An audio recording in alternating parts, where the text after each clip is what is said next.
வாய் பேசும் வாசன கிளியோ ஊர் பேசும் ஓவிய சிலையோ அந்த வெண்ணிலக்குள்ள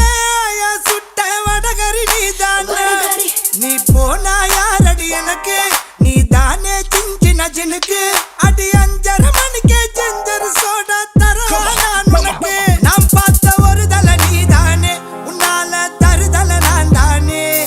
அட நெருப்புல விழுந்த ரசம் அரிசி புழுவ நானேனே மங்காத்தா ராணிய பார்த்தேனே கைமாத்தா காதல கேட்டேனே இந்த கோமல வள்ளி அண்ண தொட்ட குளிக்கவே மாட்டேனே அத்தங்கர ஓரத்தில் நின்னாலே குயிலு குப்பம் குருவிய போல அக்கம் பக்கம் யாருக்கும் தெரியாம லுக்கு விட்ட பக்குன்னு மேல